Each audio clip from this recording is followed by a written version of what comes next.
Mən bu söhbəti hər kəs dinləsin deyə başlamadım.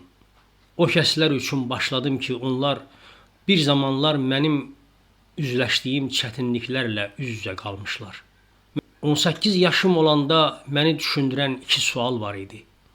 Necə edim ki, sevdiyim qız da məni sevsin? Necə edim ki, böyük ailəmizin ehtiyaclarını təmin edə bilim? Ancaq yaşadıkca həyat qarşıma yeni suallar qoymaqda davam etdi.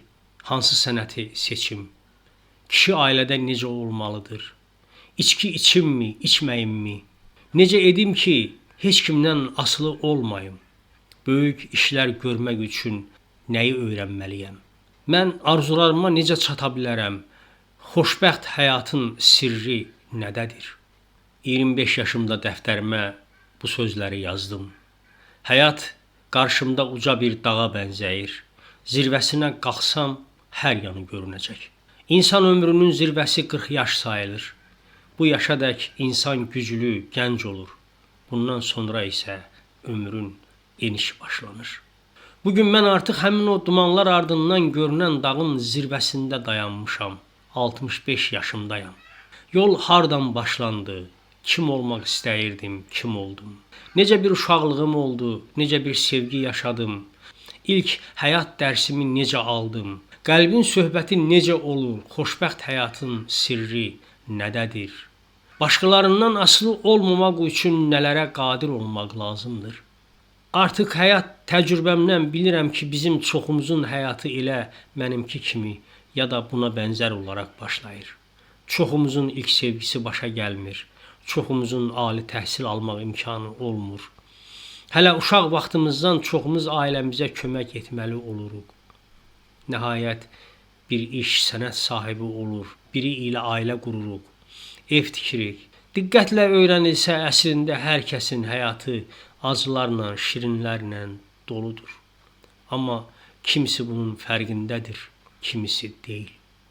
Mən həyatı yaşamağın ən yaxşı yollarını axtarırdım.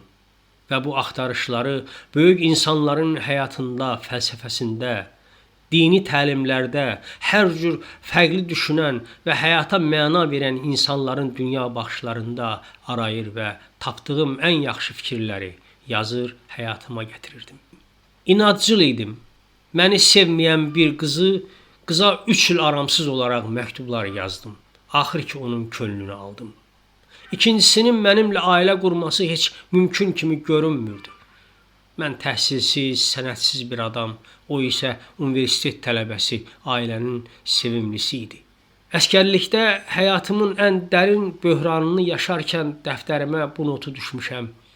Dağın donu dəyişər, yönü dəyişməz. Bu özümə verdiyim ən mühüm tapşırıqdır. Yəni həyat səni haldan hala salacaq.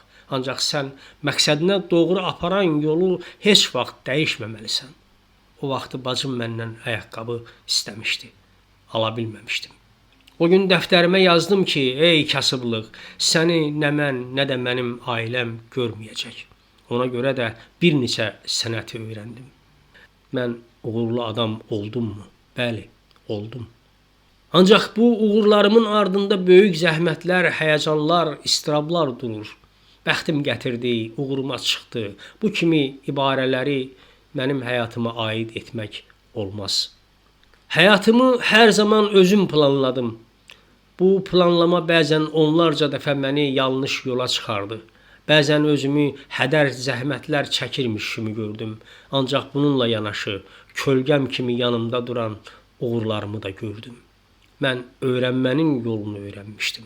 Bu elə bir öyrənmə üsuludur ki, onun qarşısında öyrənə bilmirəm demək yoxdur. Nə istəsən öyrənə bilərsən. Ən çətin zamanlarımda öz-özümə ən çox bu fikri təlqin elədim.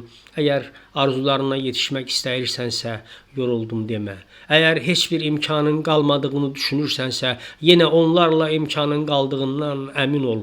Yenə hərəkət et, çünki yeganə yol hərəkətdir. Əgər məqsədinin gerçəkləşməsi mümkündürsə, bu yalnız sənin inadın, səbrin, yorulmazlığınla mümkündür. Məni hədəfin özündən çox hədəfə gedən yol maraqlandırırdı. Çünki xoşbəxtlik deyilən anlayış həmin yoldadır. Möhtərəm dost, Uğur qazanmaq istəmək xoşbəxt həyat istəməkdir. Hər kəs bunun sirrini axtarır. Gənclik dövrü qəm, kədər, düşüncə dövrüdür. Yol seçmə dövrüdür.